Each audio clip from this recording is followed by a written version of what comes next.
Mas? Oh ini aja. Oh.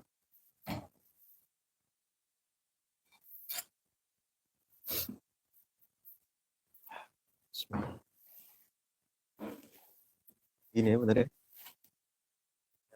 Nah, Bismillah. Baik, Bismillahirrahmanirrahim. Allahumma anfa'na bima 'allamtana wa 'allimna ma yanfa'una wa zidna 'ilma. Rabbi shrah lana sudurana wa yassir lana umurana wahlul 'uqdatam min alsinatina yafqahu qawlana amin rabbal alamin. Assalamualaikum warahmatullahi wabarakatuh.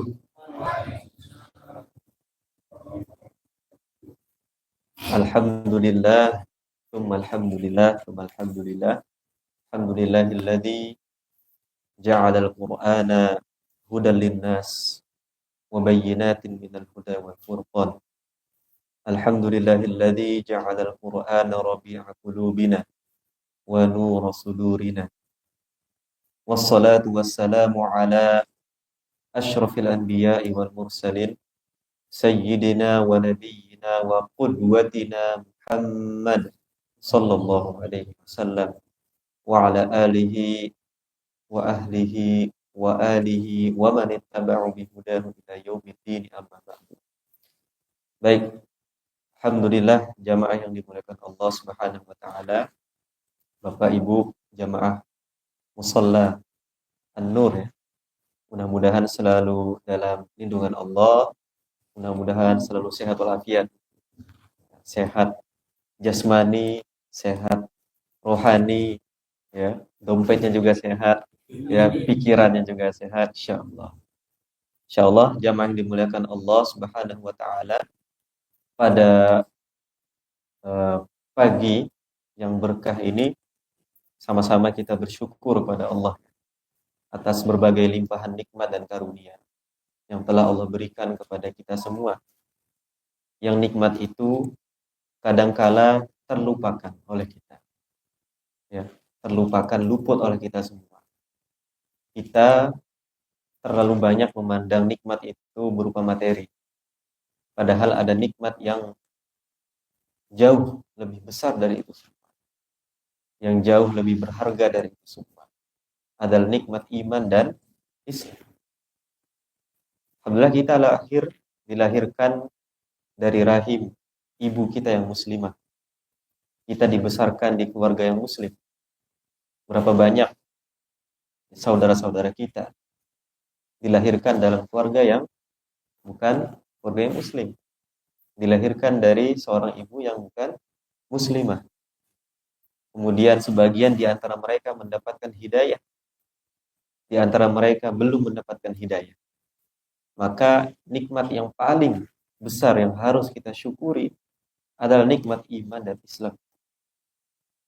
Karena dengan nikmat itu, setiap aktivitas kita kemudian kita niatkan karena Allah, mendapatkan pahala dan kebaikan di sisi Allah Subhanahu wa ta'ala. Salawat beriringkan salam semoga selalu tercurah limpahkan kepada baginda Rasulullah sallallahu alaihi wasallam. Allahumma shalli wa sallim wa barik alaihi. Berkat perjuangan beliau dan sahabatnya dilanjutkan oleh tabi'in dan tabi'ut tabi'in. Alhamdulillah kita masih merasakan indahnya syiar Islam hingga hari ini.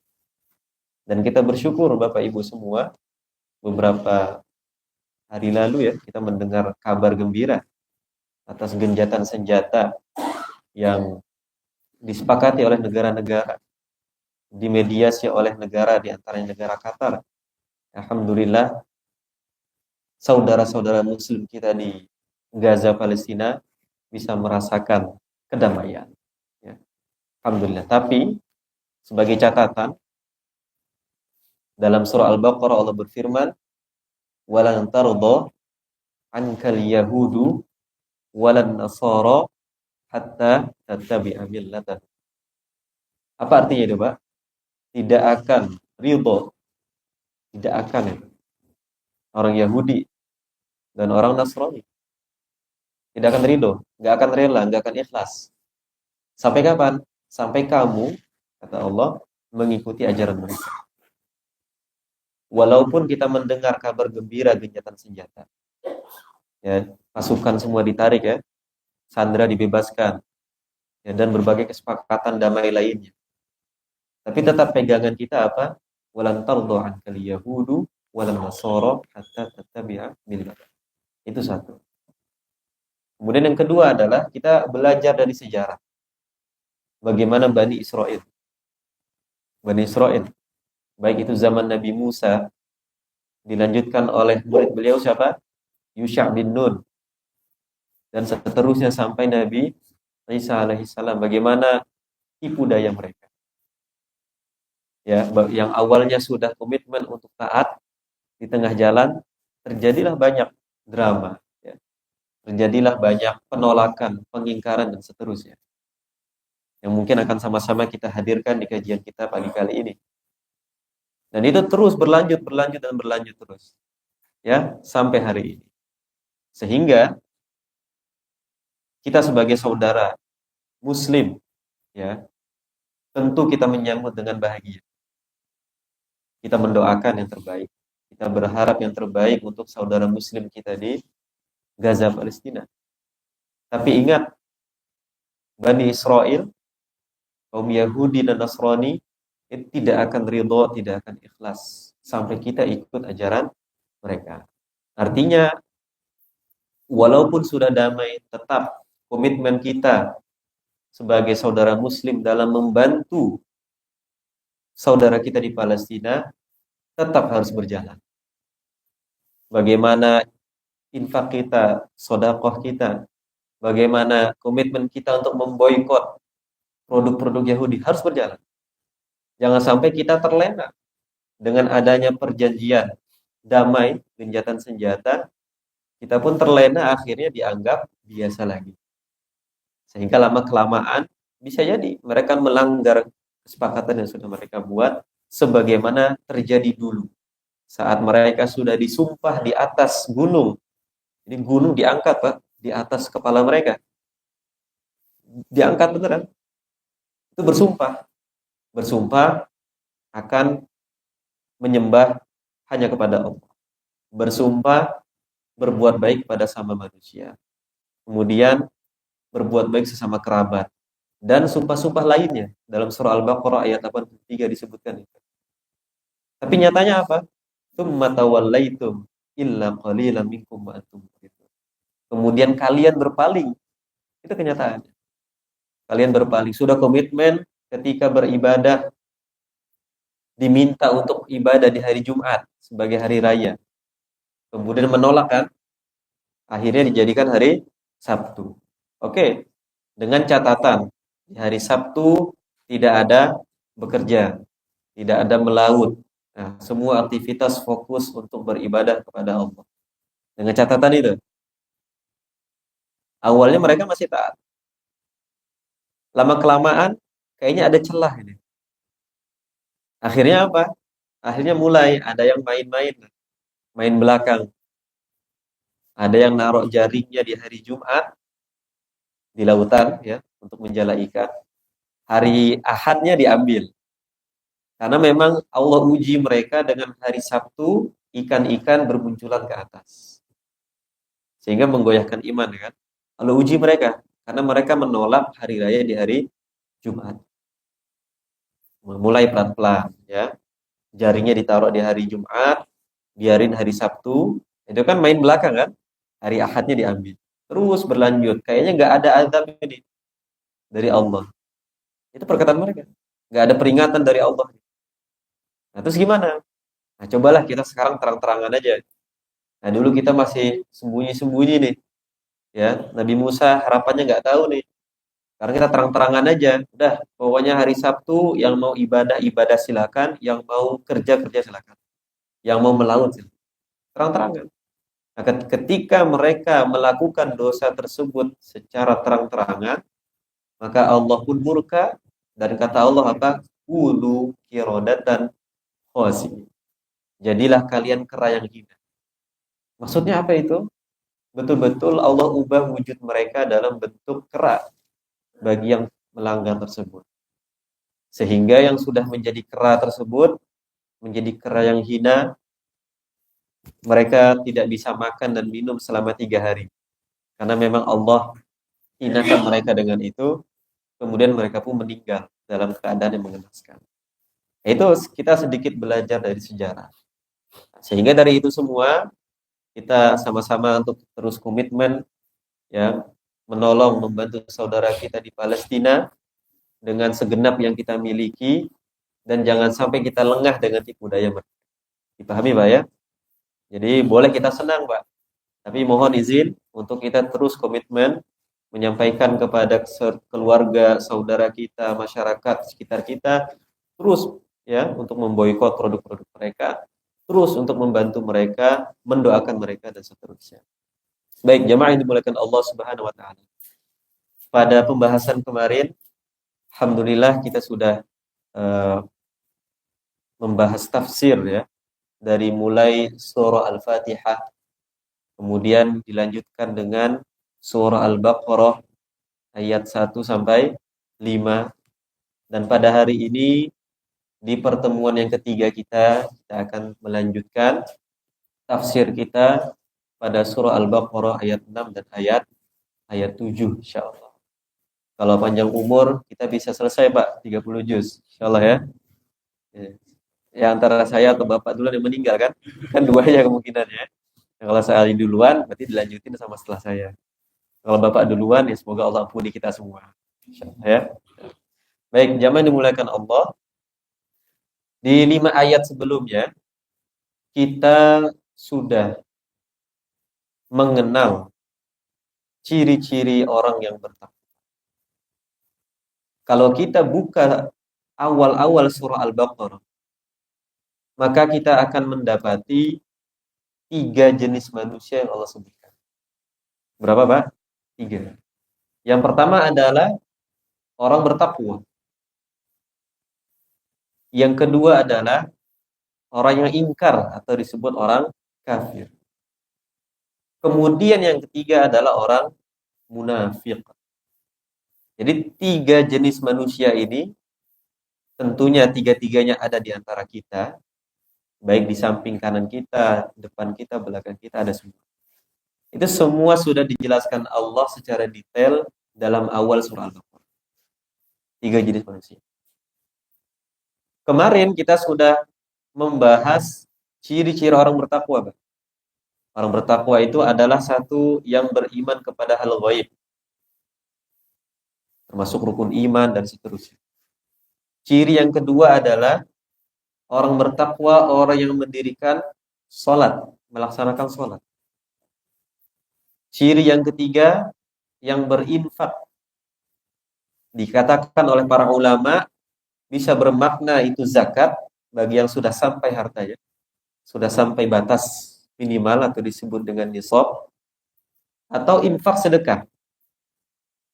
Karena bagi kita yang belum masuk ke dalam nisab zakat, ya, nisab itu kan katakanlah 2,5% dari harta yang kita miliki selama 1 tahun hijriah. Hijriah, Pak, ya, bukan Masehi. Karena fikih itu semuanya bahasannya adalah hijriah. Kemudian bertahan harta kita selama setahun itu sebanyak berapa puluh juta itu? 85 gram. Ya, lebih ya, di atas itu ya, 85 gram emas. Bertahan di atas itu, katakanlah sekarang tanggal 17 Rajab atau 18 Rajab hari ini. 18 Rajab, ya. 18 Rajab saya punya uang 110 juta. Tentu itu lebih dari 85 gram, ya. Bertahan sampai 18 Rajab 1447 Hijriah. Maka saat itu juga saya wajib zakat. Zakatnya nggak banyak-banyak, Pak. Bukan 12%. Karena 12% kan zakat terpaksa kita kan. Bukan 12%. 2,5%. 2,5%. Itu nggak banyak. Tapi itu bisa memajukan ekonomi umat Islam saat itu. Menjadi adidaya. Ya, menjadi adidaya, bisa melawan Romawi dan Persia. Luar biasa, ya. Itu zakat. 2,5%. Katakanlah 100% dari 110 juta itu sedikit sekali. Nah, tapi bagi kita yang hartanya belum sampai, tetap para ulama menganjurkan kita untuk bersedekah. Minimal 2,5% dari penghasilan bulanan kita. Minimal. Walaupun harta kita belum sampai nisab. Ya, ini kita tidak bicara ada zakat profesi dan sebagainya. Itu bahasan lain. Katakanlah gaji kita sebulan 4 juta nih. Ya. Tetap para ulama menganjurkan untuk membersihkan harta kita, kita keluarkan 2,5% darinya. Atau genapin 3% lah. Semakin banyak, semakin bagus. Tentu dengan manajemen yang bagus juga. Ya. Kemudian ciri orang bertakwa yang keempat adalah yang beriman kepada Al-Quran. Secara khusus Allah sebutkan Al-Quran di sini. Kenapa? Karena ayat ini turun untuk umat Nabi Muhammad Sallallahu Alaihi Wasallam. Ya, sehingga aneh ketika orang meragukan kebenaran Al-Quran. Dikatakan Al-Quran adalah asatirul awwalin, dongeng-dongeng umat terdahulu. Karena setelah dibuka, ternyata mayoritas ayat yang ada dalam Al-Quran ayat tentang berkisah. Ada kurang lebih 6, ada berapa ayat itu? 6.236 ayat. Betul ya? Dalam Al-Quran itu sekitar hampir setengahnya itu adalah tentang kisah. Sehingga orang-orang yang tidak beriman kepada Al-Quran saat membuka Al-Quran yang dia dapatkan adalah asatirul awwalin, yaitu dongeng-dongeng umat terdahulu. Nah, itu dikhawatirkan terjadi kepada kita juga. Sehingga jangan sampai umat Islam saat membuka Al-Quran kemudian mendapati berbagai kisah di sana, kita anggap sebagai dongeng, padahal itu adalah kisah yang nyata. Itu diantara iman kita terhadap Al-Quran. Kemudian yang berikutnya adalah mereka yang beriman kepada kitab-kitab sebelum Al-Quran. Karena cacat iman seseorang, atau dengan bahasa lain, tidak sempurna iman seseorang, ketika beriman kepada satu kitab, mengabaikan kitab yang lainnya. Dan mengatakan bahwa kitab yang lainnya nggak benar itu. Yang benar hanya Al-Quran, itu nggak boleh. Kita beriman semuanya, Pak. Kita beriman kepada Zabur, Nabi Daud. Kita beriman kepada Taurat, Nabi Musa alaihissalam. Injil, Nabi Isa. Walaupun pada faktanya sekarang sudah mengalami perubahan. Tapi kita beriman bahwa Allah sudah menurunkan wahyunya kepada mereka. Kita harus beriman itu. Sebagaimana kita tidak boleh membeda-bedakan antara Nabi dan Rasul. Sebagaimana yang dilakukan oleh umat-umat terdahulu. Beriman ke Nabi A, ke Nabi B gak mau. Nabi B beriman kepada Nabi A juga tidak mau, gak boleh. Karena iman itu harus semuanya. Kita imani, kita percaya bahwa Allah sudah mengutus Nabi dan Rasul, bahwa Allah sudah mewahyukan kepada mereka kitab suci. Nah, minimal 4 yang kita harus ketahui. Ternyata setelah ditelusuri, dari 124 Nabi dan Rasul, itu jumlahnya, dan 313 Rasul, terdapat 140 kitab suci. Ada yang bilang 148. Ada yang bilang lebih sedikit lagi 120 kitab suci yang Allah wahyukan kepada mereka, yang kita tidak tahu namanya. Tapi yang kita wajib imani minimal adalah 4. Zabur, Taurat, Injil, Al-Quranul Karim. Ciri berikutnya apa, Pak? Wabil akhirati hum yuqinun. Dan mereka yang yakin terhadap hari akhir. Saya tanya, yakin ada kiamat, Pak? Yakin ada akhirat? Yakin ada adab kubur? Ada nikmat kubur? Tahu dari mana? Hah? Dari Al-Quran. Ada buktinya nggak? Ada buktinya? Nggak ada kan? Nah, itu yang jadi apa istilah serangan untuk kita. Serangan untuk kita. Buktinya nggak ada. Ada video editan ternyata. Ya kan? Editan. Akhirnya orang, oh ini hayalan aja. Itu gimana jawabnya? Iman. Iman itu kaitannya dengan hal ghaib. Yakin ada malaikat? Yakin. Mana buktinya? Gak pernah lihat malaikat, ya kan? Yakin ada seorang nabi laki-laki bernama Muhammad, kemudian bertemu malaikat Jibril, kemudian mendapatkan wahyu. Mana bukti? Itu kan pertanyaan-pertanyaan berulang itu. Ya, kalau terus ditanyakan dan iman kita sedang lemah, kira-kira gimana, Pak? Kena juga kita, goyah juga. Belum ditampilkan alasannya ilmiah, ini nggak ada dari kaum orientalis, ya kan? Bahwa Al-Quran itu bukanlah firman Tuhan, dia adalah karya sastra, diajarkan oleh seorang Yahudi kepada Nabi Muhammad. Itu ditelusuri, oh benar juga ternyata dalam Al-Quran, Al-Quran juga mengadopsi bahasa-bahasa selain bahasa Arab. Kena juga kita kan akhirnya, oh, jangan-jangan ini, jangan-jangan itu.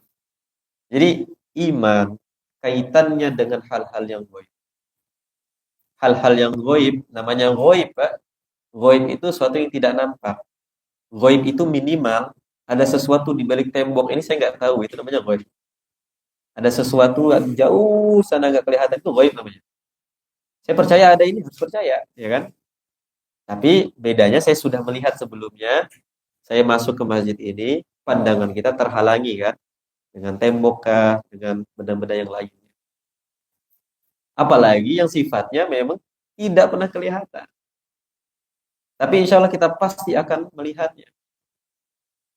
Dan nikmat terbesar seorang muslim di surga adalah bisa melihat Tuhannya, melihat Allah Subhanahu wa ta'ala. Itu nikmat yang terbesar. Wujuhi yawma idin nadhirah. Dalam surah Al-Qiyamah. Pada hari itu, muka-muka manusia yang masuk surga itu berseri-seri. Kenapa mereka berseri-seri tersenyum? Ila rabbiha nadhirah. Karena mereka melihat Tuhannya. Dan dalam sebuah riwayat Rasulullah SAW pernah melihat Allah Subhanahu wa Ta'ala tanpa hijab, tanpa ada halangan. Luar biasa. Ya, jadi sebagai umat Islam, sebelum kita masuk ke tema kajian kita pada hari ini, kita harus yakin, kita harus perkuat iman kita. Di akhir zaman, jangan sampai iman kita goyah hanya karena hal-hal yang remeh. Lebih dalam lagi, jangan sampai iman anak cucu kita juga goyah karena hal-hal yang remeh yang mereka temukan di internet, kemudian dipercaya, masuk ke dalam forumnya, sudah tergerus imannya. Dan iman itu yazidu wa yanqus, bertambah dan berkurang. Semakin bertambah semakin baik, semakin berkurang semakin dekat kepada kekufuran. Jamaah yang dimuliakan Allah Subhanahu wa taala, dalam ayat 6 surah Al-Baqarah Allah berfirman, Innal ladzina kafaru sawa'un 'alaihim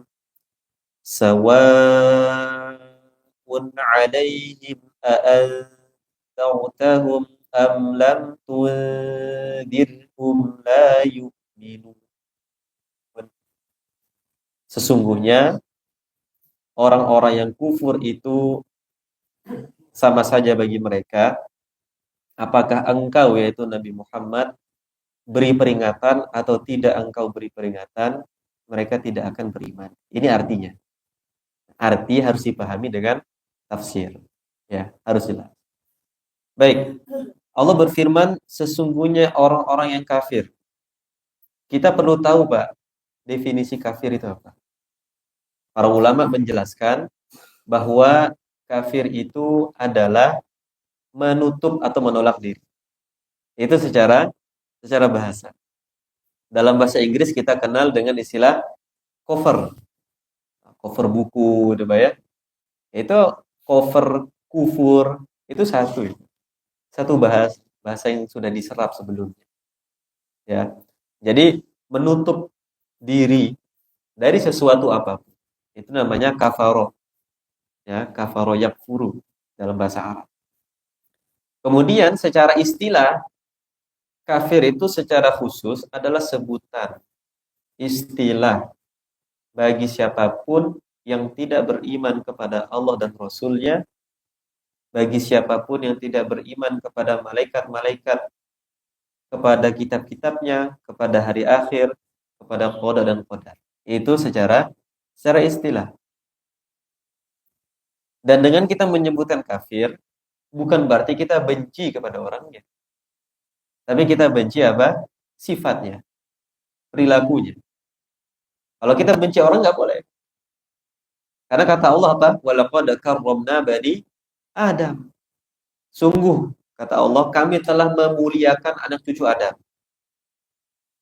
Jadi kita ketika melihat manusia siapapun, agama manapun, ormas manapun, madhab apapun, ya, maka kita harus muliakan mereka karena mereka sebagai manusia. Itulah yang dikenal dengan istilah sekarang adalah ukhuwah insaniyah, ya kan? Ukhuwah kita sebagai manusia. Terlebih kita hidup di negara yang majemuk. Itu clear ya. Jadi kita tidak membeda-bedakan siapapun. Saudara kita yang muslim, kita bantu. Saudara kita non muslim, kita bantu juga. Tapi sebagai catatan, yang kita benci sebagaimana Allah juga membencinya adalah sifat kufur. Nabi Shallallahu Alaihi Wasallam setelah diutus, beliau dikenal dengan julukan Al-Amin ya. Al-Amin itu apa? Yang dipercaya. Ya, Al-Amin yang dipercaya. Sebelum diutus menjadi nabi, beliau dipercaya oleh kaumnya dalam banyak hal. Yang paling besar adalah saat letakkan Hajar Aswad. Yang kita sudah tahu ceritanya ya. Setiap suku dengan inisiatif beliau memegang selendang ya atau rida itu ya. Setiap kepala sukunya untuk meletakkan Hajar Aswad. Ini dipercaya. Setelah menjadi nabi, masih dipercaya nggak? Masih. Dalam hal duniawi masih. Contoh saat orang-orang musyrik saat itu ingin safar, bepergian. Biasanya mereka safarnya itu safar dagang. Ya kan? Apa? Rihlatash syita'i was-shayf, ya kan? Orang-orang Quraisy itu suka berdagang. Lintas-lintas benua bahkan, tidak hanya lintas negara. Walaupun saat itu belum ada negara-negara banyak seperti sekarang. Nah, sebelum mereka safar, mereka menitipkan barang-barangnya kepada Nabi. Diterima nggak? Diterima, ya kan? Kalau kita benci kepada orangnya, terima nggak? Nggak terima. Tapi tetap kita bermuamalah, berinteraksi seperti biasa. Orang-orang kafir, orang musyrik, saat ingin safar, nitip barang ke Nabi. Nabi diterima, aman dititip. Nanti pulang safar, balikin lagi. Aman. Cuman, yang kita benci adalah sifat. Ya, yang kita benci adalah sifat kekufuran. Adalah sebab mereka tidak beriman kepada Allah dan Rasul. Adalah sebab mereka menduakan Allah Subhanahu wa taala. Bukan hanya menduakan, Pak, men-360-kan Allah. Ya kan? Karena berhala saat itu jumlahnya ada 360 berhala yang ada di Makkah, khususnya di Ka'bah. Ka'bah itu disembul, Pak. Berderet itu, muter-muter aja. Yang akhirnya dihancurkan saat peristiwa Fathu Makkah kan. Itu yang kita benci. Sehingga Nabi SAW pun tetap berkewajiban untuk mendakwahi mereka. Baik dengan perilakunya, ya, baik dengan tutur kata yang lemah lembut, tetap ada kewajiban berdakwah. Tapi, ini ayat ini adalah hiburan untuk Nabi nih. Sekaligus hiburan untuk kita para dai. Kita semua dai kan? Dai, Bapak juga dai. Dai di tempat kerjanya, dai di rumahnya, dai di lingkungannya, semua kita dai. Dai itu artinya orang yang mengajak kepada kebaikan. Kata Allah apa? Sungguh orang-orang kafir sama aja bagi mereka. Mau kamu nasehatin dia, mau kamu kasih peringatan kepada dia, atau enggak kamu kasih apapun, mereka tidak beriman. Sekilas mengandung isyarat kamu nggak usah dakwah, bener nggak? Sekilas kan? Itu secara artinya. Udah nggak usah dakwah. Kalau memang dia sudah takdirnya orang-orang kafir, takdirnya memang tidak beriman, maka nggak usah capek-capek kita ngajak dia. Padahal kalau kita pahami ayatnya dengan baik dan benar, maksudnya adalah kewajiban kita untuk mendakwahi mereka. Satu. Yang kedua, saat mereka menerima dakwah kita, dengan izin Allah, Allah berikan hidayah melalui kita, maka alhamdulillah kita dapat pahala yang besar, dia pun dapat pahala yang besar juga kan, karena menerima hidayah Islam. Dan yang ketiga, kalau memang tidak mau beriman, maka sudah pasrahkan kepada Allah. Itu cara memahami ayat ini yang benar. Sebagaimana dalam ayat lain, ketika Nabi Shallallahu Alaihi Wasallam ya bahasanya terlalu memberatkan diri, terlalu jadi beban. Ada ngajak orang beriman, ngajak orang untuk masuk ke dalam Islam, jadi beban sendiri. Sehingga Allah pun menegurnya. Nah, barangkali engkau yang memberatkan dirimu, kata Allah, disebabkan karena mereka tidak mau menerima ajakan. Sehingga ayat ini harus kita pahami secara komprehensif, secara sempurna, bahwa tetap kewajiban kita adalah untuk berdakwah. Kita berdakwah, adapun mereka menerima atau tidak, maka urusannya antara dia dengan Allah Subhanahu wa taala. Nah, turun dari ayat ini pembahasan hidayah maka banyak. Yang kita kenal adalah hidayah itu dibagi menjadi dua. Ada yang disebut dengan hidayah apa, Pak? Hidayatul irsyad. Hidayah apa? Hidayatul irsyad. Ada yang kedua hidayatul taufik. Hidayah irsyad itu, Pak, saya ngajak orang. Itu hidayah namanya. Ya kan? Kata Allah kepada Nabi, wa innaka latahdi ila siratim mustaqim. Sungguh engkau, kata Allah, pasti memberi hidayah kepada orang-orang menuju jalan yang lurus. Maksudnya apa? Hidayatul irsyad, hidayah ngajak. Maksudnya itu. Yang kedua adalah hidayatul taufik. Setelah kita ngajak, hidayah ngajak, muncul yang kedua apa? Hidayatul taufik. Hidayah hak prerogatif Allah. Kira-kira Allah mengizinkan nggak? Namanya hidayatul taufik. Itulah yang dalam Al-Quran Allah berfirman, innaka la tahdi man ahbabta walakinnallaha yahdi man yasha. Ini kasusnya adalah saat paman beliau, betul ya? Paman beliau yang mendukung dakwah beliau, tapi Allah belum izinkan untuk masuk dalam Islam. Kata Allah apa kepada Nabi? Sungguh engkau wahai Muhammad, la tahdi man ahbabta, tidak bisa memberi hidayah kepada orang yang kau cintai. Walakinnallaha yahdi man yasha. Akan tetapi Allah memberi hidayah kepada siapapun yang dia kehendaki. Di ayat yang tadi kita sebutkan, sungguh engkau bisa memberi hidayah. Di ayat yang terakhir tadi, engkau tidak bisa memberi hidayah. Bertentangan kan? Dijelaskan para ulama, maksudnya adalah sungguh engkau bisa mengajak mereka. Tapi hidayah adalah urusan Allah Subhanahu wa taala.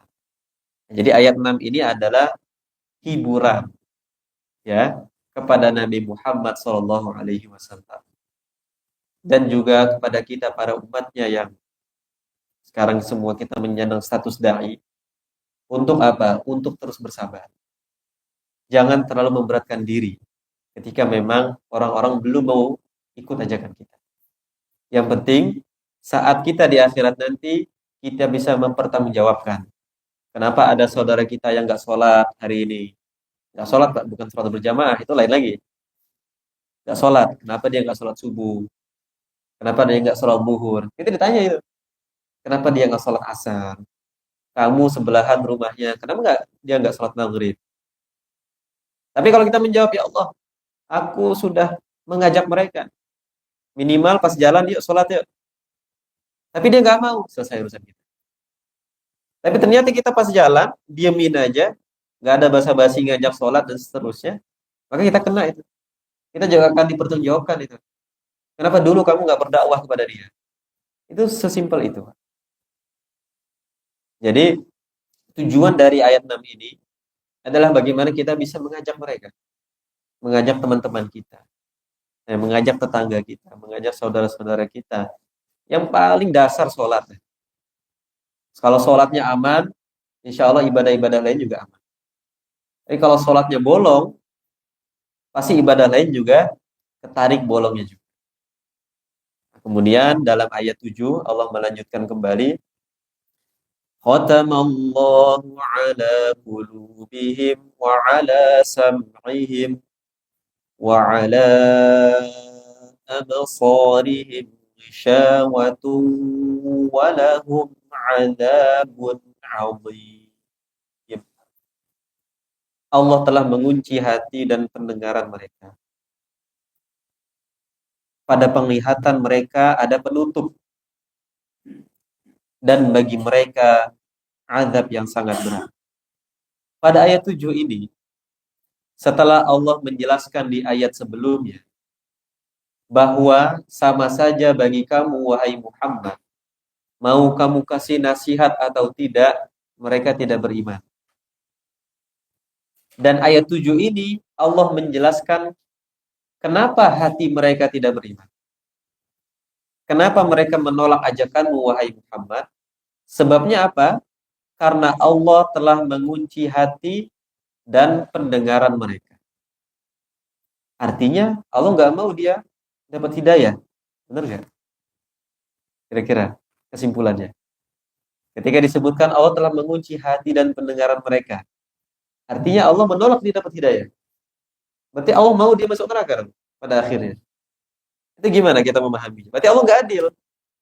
Kenapa Allah nggak jadikan satu bumi ini beriman semua? Nggak ada yang masuk neraka. Kan gitu kan? Nah itu pemahaman yang salah. Kita harus sambungkan dengan ayat-ayat yang lain. Contoh dalam surah As-Saff, Allah berfirman, kaitannya adalah dengan Bani Israel, dengan umat Nabi Musa. Falamma zaghu azaghallahu qulubahum. Itu satu ayat. Maka tatkala mereka berpaling dari ajakan wahai Nabi Musa, azaghallahu qulubahum. Maka Allah palingkan mereka juga. Artinya, kenapa bisa Allah menakdirkan dia sesat, Allah menakdirkan dia tidak beriman? Karena sebab dia sendiri yang menolak. Sebab dia sendiri yang berpaling. Padahal Allah ingin apa? Semua dapat hidayah. Allah ingin semua dapat kebaikan. Allah ingin semua masuk surga.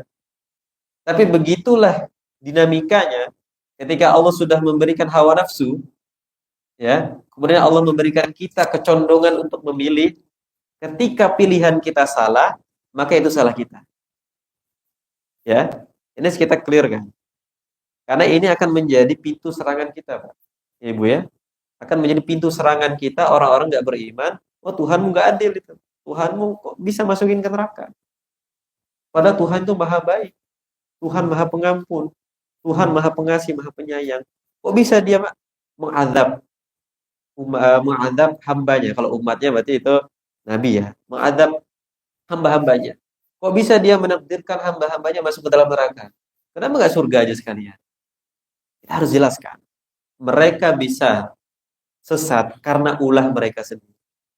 Padahal Allah sudah menurunkan Al-Quran atau kitab suci sebelum Al-Quran. Padahal Allah sudah mengutus Nabi dan Rasulnya untuk mengajak mereka. Kalau mereka terima, hidayah akan datang otomatis. Kalau mereka menolak, maka Allah tutup hati mereka. Allah tutup pendengaran mereka. Disebabkan karena penolakan mereka itu sendiri. Jadi kita harus pahami secara clear ya. Ya, jangan sampai ada dalam pikiran kita terbersit sedikit pun, oh Tuhan itu nggak adil. Allah itu nggak adil. Kalau Allah berkehendak, udah semua masuk surga aja. Kalau Allah berkehendak, udah semua baik aja. Ya. Allah memang ingin memberi hidayah kepada siapapun. Allah ingin semua masuk surga. Allah ingin semua mendapat kebaikan dengan syarat dia mau menerima hidayah tersebut. Saya sebagai katakanlah orang yang banyak duitnya, kemudian saya ingin berbagi kepada tetangga-tetangga saya. Saya udah umumin tuh Pak, yang mau makanan, yang mau uang datang jam sekian. Saya udah umumin tuh. Saya udah share, saya udah kasih brosurnya lewat WhatsApp, kita udah share. Ya kan, kita ingin kan? Ternyata yang datang cuma sedikit. Ini salah siapa? Salah saya, salah dia. Salah orang itu kan. Ini udah share. Semua udah semua udah dapat brosurnya. Semua udah dapat pamfletnya. Di grup udah ngeliat. Tapi dia nggak datang di hari itu. Besoknya nyalahin saya. Lah salah siapa? Kan gitu kan? Sederhananya. Kan? Dan dia bisa memilih kan, dia mau hadir atau enggak. Kalau dia mau hadir, ya dia dapat makanannya, uangnya kan. Kalau dia nggak hadir, ya dia nggak dapat. Itu logika sederhananya terkait hidayah itu. Insya Allah itu ingin kebaikan. Tinggal kita mau datang atau enggak.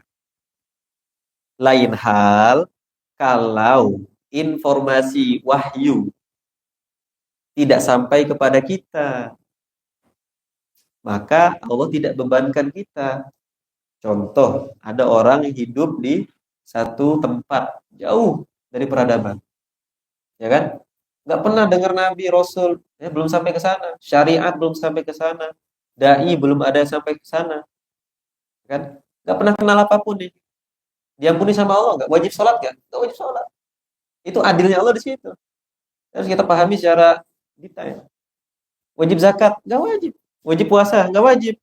Di akhirat gimana? Allah ampuni dengan izin Allah. Kenapa? Karena belum sampai dai ke sana. Karena syarat-syarat dia mukallaf, mukallaf itu orang yang kena beban syariat ya. Kita kan sudah balik, maka wajib sholat, maka wajib puasa Ramadan. Sholat 5 waktu, puasa Ramadan, zakat kalau sudah sampai nisab, atau zakat minimal zakat fitrah, haji kalau mampu, syahadat udah alhamdulillah setiap sholat. Nggak usah syahadat, ulang lagi ya. Itu mukallaf kita. Tapi ada orang yang tinggal jauh dari peradaban manusia. Jauh tinggal, nggak ada dai yang datang ke sana, nggak pernah dengar kewajiban sholat, tapi dia fitrahnya tetap ada bahwa alam ini ada penciptanya, bahwa alam ini ada yang mengatur, bahwa ada zat yang maha kuasa ya di atas dia. Nggak mungkin dia tiba-tiba ada. Jadi fitrah manusia seperti itu. Wajib sholat nggak wajib. Wajib zakat, wajib puasa nggak wajib. Itulah letak keadilan Allah Subhanahu wa Ta'ala. Jadi harus jelas. Tapi ketika sudah sampai dai pada mereka, nih eh, kita sudah jelaskan bahwa ya Islam adalah jalan keselamatan dan lain sebagainya. Saat mereka menolak, maka itu adalah kesalahan mereka, bukan kesalahan Allah Subhanahu wa Ta'ala. Difahami Pak ya? Ini konsep dasar tentang hidayah. Jangan sampai kita tergiring isu bahwa Tuhan tidak adil, bahwa Tuhan itu adalah bengis, Tuhan itu adalah kejam, jangan sampai. Nah, dalam ayat ini juga pelajaran yang bisa kita ambil adalah bahwa hidayah bisa datang dari manapun. Ketika Allah menyebutkan khatamallahu ala qulubihim, Allah menutup pintu hati mereka. Artinya hati adalah pemimpin bagi tubuh kita. Artinya adalah hidayah bisa datang dari hati dan kesadaran kita. Wa ala sam'ihim, dan Allah menutup pendengaran mereka. Artinya hidayah bisa datang dari pendengaran kita. Mendengar yang baik-baik itu jalan menuju hidayah. Ya, kalau mendengar yang buruk-buruk, semakin jauh kita dari Allah. Hati-hati. Karenanya kalau kita bicara hukum musik, terlepas dari perdebatan yang ada, saya pribadi tidak merekomendasikan. Ya, kecuali memang mengajak kepada kebaikan. Ini terlepas dari perdebatan ya, haram, makruh, mubah dan sebagainya, itu perdebatan fikih yang belum selesai sampai hari ini, karena itu perbedaan. Tapi untuk menjaga hati kita, menjaga telinga kita tetap aman, maka saya tidak rekomendasikan bagi Bapak Ibu yang mungkin atau bagi keluarganya mungkin mendengar musik. Karena dalam lirik-liriknya ya, paham tidak paham artinya, ketika memang itu liriknya adalah lirik keburukan, itu menjauhkan hati kita, telinga kita, pendengaran kita, penglihatan kita dari hidayah Allah Subhanahu wa Ta'ala. Sholat jadi nggak khusyuk, ngaji nggak khusyuk, gimana itu? Itu kan efeknya. Kecuali memang musik yang mengajak kepada kebaikan. Sehingga dari sini jamaah yang dimuliakan Allah Subhanahu wa Ta'ala, selalu kita mohon perlindungan dari Allah. Mohon hidayah. Bukan karena kita tidak dalam hidayah. Kita yakin Islam ini adalah hidayah. Tapi jangan pernah bosan untuk berdoa, ihdinas siratal mustaqim. Ya Allah, berilah aku hidayah berupa jalan yang lurus. Sebanyak 17 kali minimal kita baca setiap harinya. Bukan berarti kita sesat, tapi kita minta keteguhan kepada Allah agar Allah mantapkan keimanan kita sampai akhir hayat. Tidak ada yang bisa menjamin kita bisa istiqomah sampai akhir hayat kita. Tapi dengan doa itu mudah-mudahan Allah jaga kita. Mudah-mudahan dengan doa itu Allah jaga anak cucu kita. Mudah-mudahan dengan itu Allah jaga keluarga kita. Mudah-mudahan dengan doa itu Allah jaga semua kaum muslimin untuk tetap teguh dalam keimanan kepada Allah Subhanahu wa taala. Mudah-mudahan bermanfaat. Cukup dari kami 2 ayat ini. Ya, semoga tidak hanya berupa ilmu saja, tapi berimplikasi kepada pengamalan kita sehari-hari yang bisa kita sampaikan kepada keluarga-keluarga kita, yang bisa kita tularkan kepada anak cucu kita, dan semoga menjadi amal jariah untuk kita semua. Wallahu a'lam bishawab.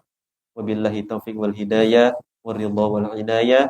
Wassalamualaikum warahmatullahi wabarakatuh. Alhamdulillah.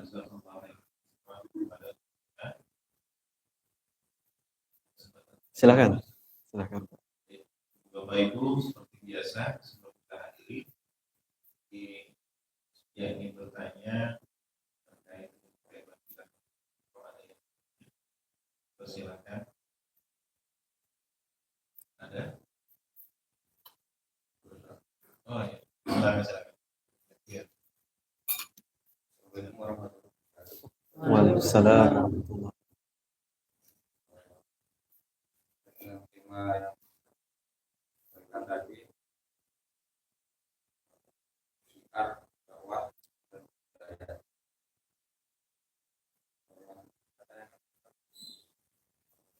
Kami dakwah pada siapa? Dan kita ada berharap kita Ya. Kalau yang saya bahwa kita ya sesama kita ada sesama muslim. Sementara kalau muslim, menurut saya ini sudah budaya Islam. Karena pernah kita muslim. Sehingga kalau saya sependapat dengan walaupun nanti memang harus ada guru dan ada alat yang paling untuk saat ini, alat yang paling efektif untuk berdakwah adalah media sosial, internet, YouTube dan sebagainya. Nah, karena bukan dilihat di sesama muslim saja, tapi bisa dilihat oleh yang lain yang dakwah bersihkan, sehingga bagi mereka yang belum percaya dengan cara ini pun walaupun taufik mereka buat Allah. Tapi saya ikut tadi mungkin sarana yang paling tepat ya untuk saat ini kami minta di media sosial. Nah, karena kalau yang secara langsung internet seperti forum-forum antar agama, tapi itu hanya sekian lah. Sebenarnya itu hanya diupload di media sosial. Ini itu menurut kami proses. Ya, sama-sama. Assalamualaikum. Boleh. Silakan Mbak. Waalaikumsalam warahmatullahi wabarakatuh.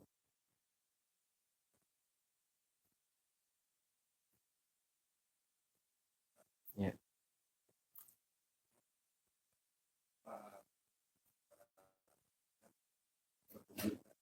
Hidayah dengan